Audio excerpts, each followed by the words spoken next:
दोस्तों, एक महिला जो 6 महीने की गर्भवती होती है और सिलेंडर की लाइन में हर दिन जाकर लग जाया करती, आज भी वो सिलेंडर की लाइन में लगी थी और यहाँ पर एक लड़का उसके साथ में लगा था। लेकिन यहाँ पर थोड़ी देर बाद अनाउंसमेंट होती है कि जो सिलेंडर हैं वो दूसरे गेट से दिए जाएंगे। दोस्तों, जो यहाँ पर लोग बाग सबसे आगे लग रहे थे वो सबसे पीछे हो जाते हैं और जो सबसे पीछे थे वो सबसे आगे हो जाते हैं, यानी कि यहाँ पर उल्टा हो जाता है। दोस्तों, वो महिला भी बहुत ज़्यादा परेशान होती है, परेशान होकर वहीं पर रोने लग जाती है।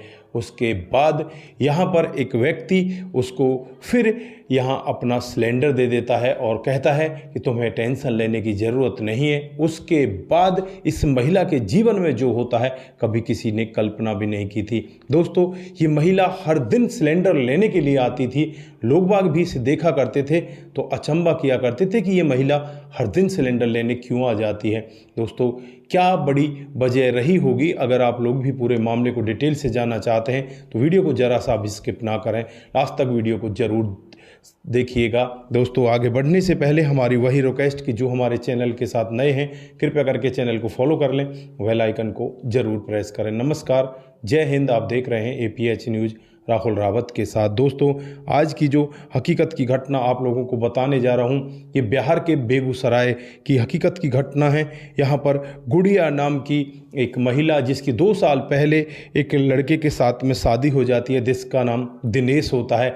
दिनेश को दिखाया जाता है कि ये बाहर कामकाज किया करता है, इसकी काफ़ी सारी आमदनी है।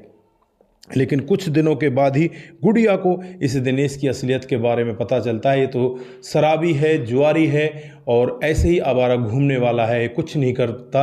अब गुड़िया को ही जैसे तैसे इधर उधर कामकाज करना पड़ता है। कभी तो स्कूल में जाकर काम किया करती, कभी दिहाड़ी मजदूरी किया करती, इसी तरह से उसका कामकाज चल रहा होता है। लेकिन जो पति होता है वो उल्टा उसके ऊपर शक करने लगता है। उसे लगता है कि तेरी पत्नी पता नहीं क्या कर रही है, खुद तो कमाता नहीं, उल्टा पत्नी के ऊपर शक करने लगता है। ये महिला लगभग 6 महीने की गर्भवती हो जाती है।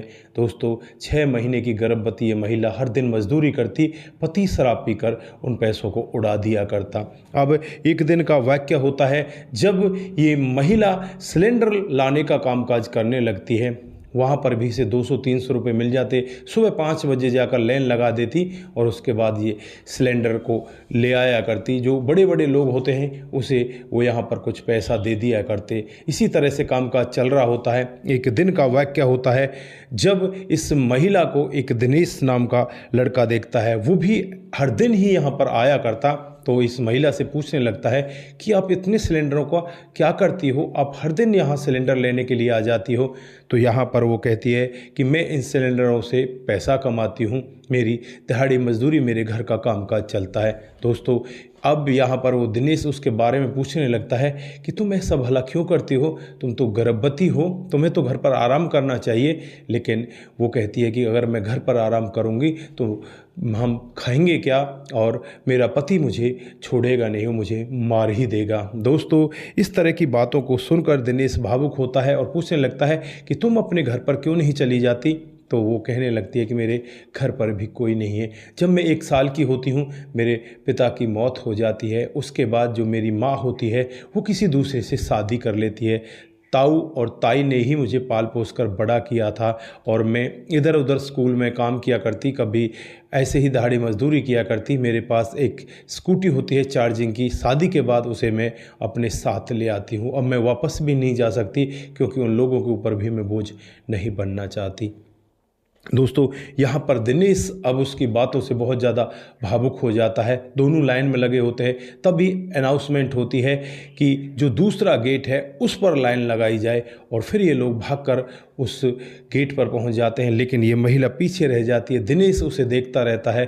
थोड़ी देर बाद वो महिला पहुंचती है तो वो तो सबसे लास्ट में जाकर लगना था, लेकिन दिनेश उससे कहता है कि आप टेंशन ना करो, आप आगे आ जाओ। लेकिन वो महिला कहती है कि नहीं नहीं, मैं यहीं पर ठीक हूँ क्योंकि जो लोग बाग हैं वो शोर मचाएंगे। दोस्तों, अब यहाँ पर अनाउंसमेंट होती है कि ओनली 50 सिलेंडर बचे हुए हैं। जो आगे लाइन में लगे हुए हैं उन लोगों को ये 50 सिलेंडर मिल जाएंगे। अब यहाँ पर इस महिला का नंबर तो आना था ही नहीं, उस लड़के दिनेश का नंबर आ जाता है और ये महिला अपना सिलेंडर स्कूटी पर बांधकर वहाँ से ले जाने लगती है, जो खाली सिलेंडर होता है। अब ये लड़का इसे रोकता है और कहने लगता है, आप खाली सिलेंडर मत ले जाइए, ये भरा हुआ सिलेंडर लेकर जाइए और ये मुझे दे दीजिए, इसके पैसे मुझे दे दीजिए, कल मैं आकर लग जाऊँगा। तो ये महिला कहने लगती है कि साहब मेरा तो रोज़ का ही काम है, मैं तो कल भी ऐसा ही काम करूंगी। तो ये लड़का भी यही कहता है कि मैं भी अपने एक रिश्तेदार के यहाँ पर आया हुआ हूँ, उसको मुझे सिलेंडर देने हैं, उस सब की जिम्मेवारी मैं निभा रहा हूँ। इधर उधर से कॉपी बुकिंग करके मैं यहाँ हर दिन लाइन में लग जाता हूँ और इसी तरह से सिलेंडर लेकर पहुँचा रहा हूँ। दोस्तों यहाँ पर ये लड़का भी अपनी पूरी हकीकत बताता है और ये मैडम को अपना सिलेंडर दे देता है, उससे खाली सिलेंडर ले लेता है। दोस्तों जैसे ही रात होती है, पूरी रात भर इस लड़के को नींद नहीं आती। ये उसी महिला के बारे में सोचता रहता है, यार पता नहीं कितनी परेशान महिला है, कितना दुख उसके जीवन में है। इस तरह से वो सोचता है क्योंकि वो दयालु किस्म का लड़का होता है। दोस्तों अब यहाँ पर जैसे ही अगला दिन आता है, अगले दिन ये लड़का फिर लाइन में पहुँच जाता है, तो वहाँ जाकर देखता है कि ये गुड़िया तो पहले से ही लाइन में लगी हुई है। दोस्तों अब यहाँ पर जो लड़का होता है दिनेश, वो इस गुड़िया से पूछने लगता है कि आज तुम इतनी जल्दी कैसे आ गए, कल तुमने सिलेंडर दिया नहीं था क्या? तो वो कहती है कि हाँ मैंने दे दिया था, लेकिन मेरे पति ने एक सिलेंडर वाले से पैसे ले लिए और उन सारे पैसों को वो शराब में उड़ा गया, अब तो मुझे ज़्यादा पैसे भी देने हैं। दोस्तों अपना गाल भी दिखाती है, उस पर 5 की 5 उंगलियाँ छपी हुई थी। वो कहती है कि ये देखो मेरे पति ने सुबह सुबह ही मुझे मारा है। दोस्तों इस लड़के दिनेश को गुस्सा आता है और कहता है कि तुम इससे अलग क्यों नहीं हो जाती, तुम इसे छोड़ के नहीं देती। तो यहाँ पर वो कहने लगती है कि मैं इसे छोड़कर जाऊंगी कहाँ, मेरे लिए कोई सहारा भी तो नहीं है, मैं किसके सहारे रहूँगी। तो ये लड़का एकदम से कह बैठता है कि तुम्हें टेंशन लेने की ज़रूरत नहीं, तुम मेरे घर पर चलो। अब ये औरत उससे कहने लगती है तुम्हारे घर पर तो चलूँ, लेकिन कब तक, तुम मुझे कब तक रखोगे। दोस्तों यहाँ पर ये लड़का कहता है कि आपको जीवन भर मेरे घर पर ही रहना है। उसके बाद ये दोनों के दोनों अपना सिलेंडर ले लेते हैं और सिलेंडर लेने के बाद दोनों में तय हो जाता है कि शाम को वापस इस लड़के के घर ही चलना है, अपने घर परिवार को ये छोड़ के आने वाली होती है। दोस्तों शाम जैसे ही होती है तो ये अपने घर परिवार को छोड़कर इस लड़के के घर पर पहुंच जाती है और जब इस लड़के के माता पिता ऐसी औरत को देखते हैं तो एकदम से हक्का बक्का रह जाते हैं। वो कहने लगते हैं कि तू कर क्या रहा है, तूने क्या कर लिया, तू एक गर्भवती महिला को किसी के पति के होते हुए अपने घर पर भगा कर ले आया, तुझे नहीं पता तुझे पुलिस पकड़ ले जाएगी। तो यहाँ पर वो लड़का दिनेश कहने लगता है कि मुझे चाहे पुलिस पकड़े चाहे जेल हो जाए, लेकिन मैं इस महिला को दुखी नहीं देख सकता और मैं तो यही चाहता हूँ कि ये महिला अब सदा सुखी रहे और मेरे साथ ही रहे, मैंने इससे शादी कर ली है। दोस्तों घर वाले भी अचंबा करते हैं। इधर जो और मोहल्ले के लोग होते हैं वो देखते हैं कि ये तो वही महिला है जो हर दिन सिलेंडरों की लाइन में लगी रहती है। दोस्तों अब ये बात उड़ती उड़ती इस महिला के पति के पास पहुंच जाती है और जब पति ये पूरा वाकया सुनता है तो नज़दीकी पुलिस स्टेशन में पहुंच जाता है। वहां जाकर यही कहता है कि एक व्यक्ति ने मेरी पत्नी को बहला फुसला लिया और उसे वो यहाँ से भगा कर ले गया है। पुलिस अब इस लड़के दिनेश के घर पर पहुंच जाती है। वहां आकर पुलिस अपना रवैया दिखाने लगती है और कहने लगती है कि तुम्हें जेल के अंदर बंद कर दिया जाएगा। तब गुड़िया बोल बैठती है कि मुझे साहब इस व्यक्ति के साथ नहीं रहना, मुझे तो बस इन दिनेश के साथ में रहना है। अब यहाँ पर पुलिस वाले कहने लगते हैं कि ऐसा क्या हुआ है। फिर वो अपना पूरी कहानी जो है वो डिटेल से बताती है, किस तरह से मेरा पति मेरे पैसों पर पलता है, मुझे हर दिन परेशान करता है, मुझे शाम को ढंग से खाने तक भी नहीं देता।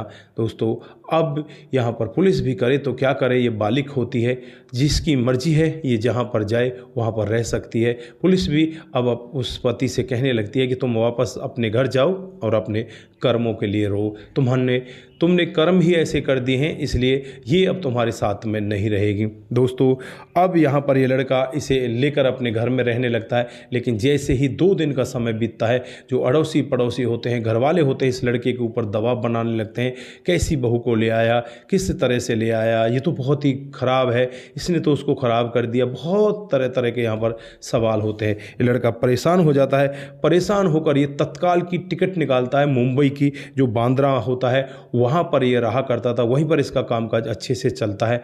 और अपनी जो पत्नी इसने बना ली थी, इस दोनों की टिकट निकालता है और टिकट निकालकर 1 अप्रैल 2026 को वो दोनों यहाँ से सीधे के सीधे मुंबई के लिए रवाना हो जाते हैं। अब ये गांव के जो लोग बाग होते हैं पीछे से बड़बड़ करते रहते हैं, लेकिन इस सब के बारे में दिनेश को और गुड़िया को कोई फ़र्क नहीं पड़ता।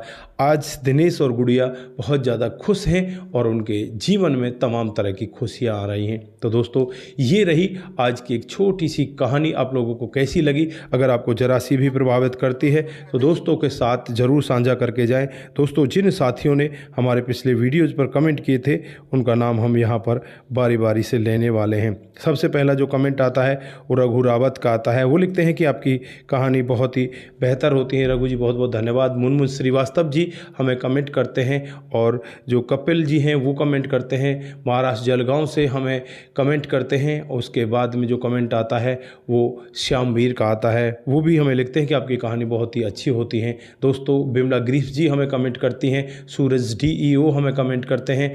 और उसके बाद में सपन देह जी का कमेंट आता है। कमल सिंह चौहान जी का कमेंट आता है। और रणधीर चौहान जी भी हमें कमेंट करते हैं। दिनेश कृष्णा जी बहुत सुंदर लिखते हैं। आपका बहुत बहुत धन्यवाद। आप सभी लोग इसी तरह से हमारे साथ बने रहें, इसी तरह से अपने कमेंट हमारे साथ में साझा करते रहें। सतर्क रहें, सावधान रहें, रिश्तों की अहमियत को ज़रूर समझें। नमस्कार, जय हिंद, जय भारत।